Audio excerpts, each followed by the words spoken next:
بسم اللہ الرحمن الرحیم۔ مومنین کرام، وطن عزیز پاکستان اس وقت دہشت گردی کی لہر میں لپٹا ہوا ہے اور بلوچستان میں کافی دہشت گردی کے واقعات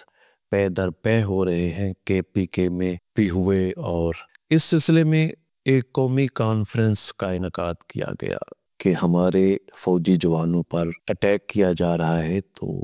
اس کا تدارک کیا جائے، اس کا کوئی حل نکالا جائے۔ تو اس سلسلے میں قومی سلامتی کانفرنس کا انعقاد حکومت نے پارلیمنٹ ہاؤس میں کیا، قومی اسمبلی میں کیا، جس میں حکومت کے اراکین تو شامل ہوئے، لیکن اپوزیشن حزب اختلاف کی اکثریت جو ہے وہ شامل نہیں ہو سکی، جس سے ظاہر ہے کنسنسس نہیں ہوگا تو کیسے ان سے نبرد و آزماں ہوا جائے گا اس سارے معاملے سے۔ تو یہ تو ایک افسوسناک خبر ہے، کیونکہ اگر اپوزیشن نہیں شامل ہوگی قومی کانفرنس میں تو کیسے اس کا تدارک کیا جائے گا۔ آرمی چیف صاحب نے وہاں اراکین کو اعتماد میں لیا اور ساری صورتحال سے آگاہ کیا، اور جو بہت بڑا نقطہ سپہ سالار پاک فوج کے سربراہ جناب حافظ سید قاسم منیر صاحب نے کہا کہ ہمیں ایز اے قوم اکٹھا ہونا ہے، ہمیں یکجا ہونا ہے۔ علماء کرام کے متعلق انہوں نے کہا علماء کرام کا اس سلسلے میں بڑا کردار ہے، وہ اپنے جمعے کے خطبات میں عوام کو اعتماد میں لیں اور یہ بتائیں، واقعاً یہ بتائیں کہ اسلام تو سلامتی کا دین ہے، جس کا نام ہی اسلام ہے وہ تو سلامتی کا دین ہے۔ تو یہاں پہ یہ انتہا پسندی اسلام میں نہیں ہے، تو لہٰذا پوری قوم کو اس کے خلاف جو ہے وہ اتحاد قائم کرنا ہے، اور یہ ہمارے فوجی جوان جو بارڈر پہ اپنی جانوں کا نذرانہ پیش کرتے ہیں، اپنی جانے وطن کے لیے نچھاور کرنے کے لیے تیار ہے، ان کے لیے اعتماد دینا ہے، ایک قوم بننا ہے۔ اپوزیشن کو چاہیے تھا اس قومی سلامتی کانفرنس میں شرکت کرتی، اور حکومت کو بھی چاہیے تھا ان کے جائز مطالبات کو سنا جائے، ابھی بھی سنا جائے، تاکہ یہ جو مسئلہ ہے یہ پوری قوم کا مسئلہ ہے۔ دہشت گرد کا کوئی مذہب نہیں ہوتا، ہمیں اس ساری صورتحال سے ایز اے قوم نپٹنا ہے کہ وہ کبھی کسی مدرسے پہ حملہ کر دیتے ہیں، کسی ٹرین پہ حملہ کر دیتے ہیں، کبھی کسی قافلے پہ حملہ کر دیتے ہیں۔ اس کا مستقل حل ہونا چاہیے، اس پر گفت و شنید ہونی چاہیے۔ یہ ہمارے جو پارلیمنٹیرین ہیں ان کو چاہیے کہ اپنی صفوں میں پہلے یہ جو ہمارے سربراہان ہیں، ہمارے حکومت کے بڑے ہیں، وزیر اعظم ہیں،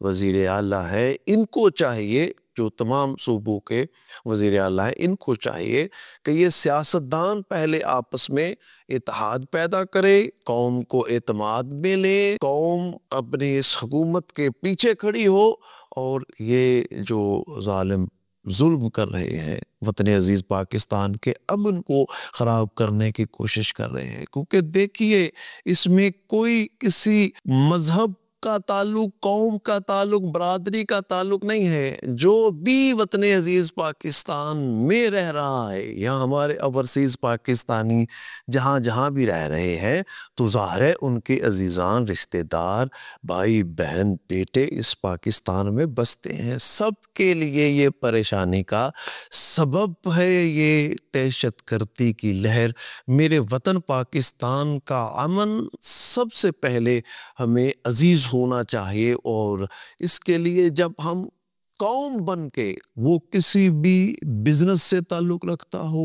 اس کا کوئی بھی کاروبار ہو، اس کا کوئی بھی قوم ہو، اس کی کوئی بھی برادری ہو، اس کا کوئی بھی مذہب ہو، دیکھیے ہم تو مسلمان ہیں، آخری نبی صلی اللہ علیہ وآلہ وسلم پر ایمان رکھنے والے ہیں، نبوت کے دروازے بند ہیں، تو ان کی سیرت طیبہ، محمد صلی اللہ علیہ وآلہ وسلم کی سیرت طیبہ ہمیں کیا سکھلاتی ہے؟ ہمیں اخلاقیات سکھلاتی، ہمیں ایک پورا ایک اسلام کا دائرہ کار ہے ہمارے سامنے، ایک پورا قانون اور ضابطۂ اخلاق ہمارے سامنے ہے، اس کو ہمیں فالو کرنا ہے۔ قرآن مجید ہمارے سامنے ایک ضابطۂ حیات ہے، سیرت طیبہ حضور علیہ الصلوۃ والسلام کی ضابطۂ حیات ہے، ہمیں کس طرح سے زندگی گزارنی ہے۔ ہمارے لیے مشکل نہیں ہے، یہ ترقی کی منازل، کامیابی کی منازل، پاکستان ایک کامیاب ریاست ہو، ہمارے لیے مشکل نہیں ہے، لیکن پہلے ہمیں حضور علیہ الصلوۃ والسلام کی سیرت طیبہ، قرآن مجید پر غور کرنا ہے، عمل کرنا ہے، اور سب سے زیادہ ایز اے قوم ہمیں آپس میں اتحاد پیدا کرنا ہے۔ یہ بلوچستان کا واقعہ بڑا دردناک واقعہ ہے، کس طرح ہمارے سیکورٹی کے جوانوں کو اور سویلین کو کس طرح سے نشانہ بنایا گیا، 440 افراد وہاں جو یرغمال بنا لیے گئے، پوری دنیا میں ایک یہ عجیب قسم کی صورتحال گئی۔ اس کے متعلق ہمیں ایز اے قوم سمجھنا ہے، سوچنا ہے۔ اپوزیشن کو اعتماد میں حکومت کی ذمہ داری ہے، حکومت نے، ظاہر ہے جن کے پاس حکومت ہے انہیں چاہیے اتحاد کو قائم کرنا، یہ حکومت کی ذمہ داری ہے، کیونکہ وہ بھاگ دوڑ اس ملک کی سنبھالے ہوئے ہے۔ تو پھر اس کے علاوہ علماء کرام ہیں، دیگر جو افراد مختلف طبقات سے ہیں، انہیں آپس میں اتحاد کو قائم کرنا ہے۔ یہ وطن عزیز پاکستان بڑا پیارا ہے، ہم یہاں پہ پیدا ہوئے، یہاں پہ زندگی گزاری، یہ پاکستان کے کھیت کھلیان پہاڑ یہ ہمیں بڑے پیارے ہیں۔ اللہ تعالیٰ سے دعا کریں علماء کرام اور تمام جو عبادتیں کرنے والے نیک افراد ہیں اس پاکستان کی، تا قیام قیامت یہ قائم و دائم رکھے۔ خداوند عالم مجھے اور آپ کو اور ہم سب کو اس کی کامیابی دیکھنے کی توفیق